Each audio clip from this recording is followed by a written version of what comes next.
In the previous video, we talked about the subject and the content of the email message.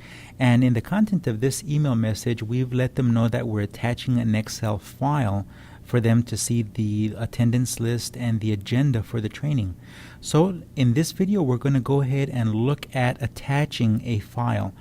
Now, there's a couple of ways that you can attach a file in Gaggle. One of them is attaching a file from your computer or attaching a file from the digital locker. And we will be looking at attaching a file from the digital locker a little later on.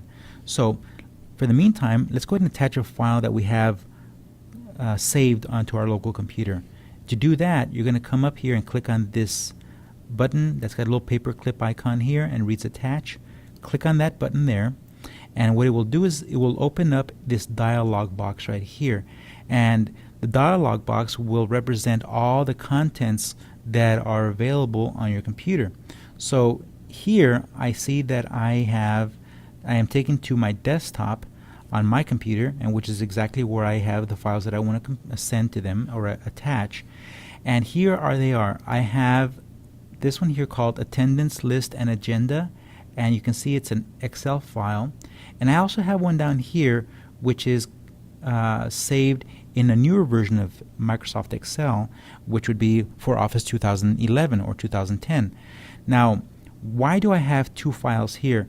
Well, the recipient might not have the latest and greatest Microsoft Office on their computer. So if I send them an older copy, it would be better, because then they would be able to open it up without having to have the latest version of Microsoft Office. But I can also send them the newest version, which would have maybe special formatting that would make it easier for them to view the content if they do have the latest version of Microsoft Office.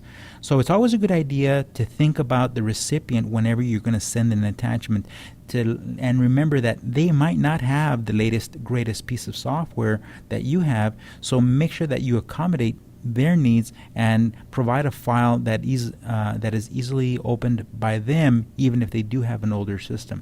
So what I'm going to do is I'm going to attach this file here, which is easily opened by a recipient that would have an older version of Microsoft Office. So I'm going to go ahead and click on that and then click open.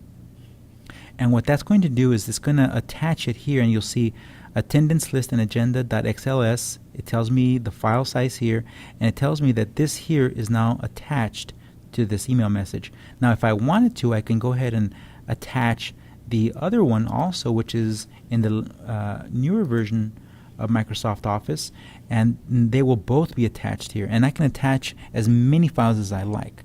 One key thing to remember when you're attaching files is make sure that your files are not very big. If your file is approaching 1, 2, or 3 megabytes, then your file is way too big. You may want to bring the file size down a little bit, because they probably won't be very happy if you're filling up their inbox with these very large email files. You may want to post the file onto a website and give them the option of downloading it from there. So keep your file attachments small, if at all possible. Okay, so we've attached two files here. We let them know that the file is an Excel file, and this is very important. You need to let them know what they will need to have, what application they will need to have in order to open this Excel file.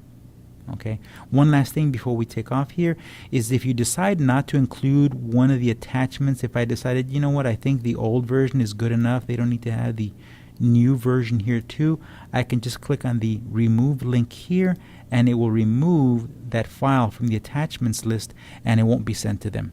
Okay, so now I've got all this here. I've got my recipients, my subject line, the content of my message, the attached file. I'm done. All I need to do now is click the send button, and it will be sent off to all the recipients.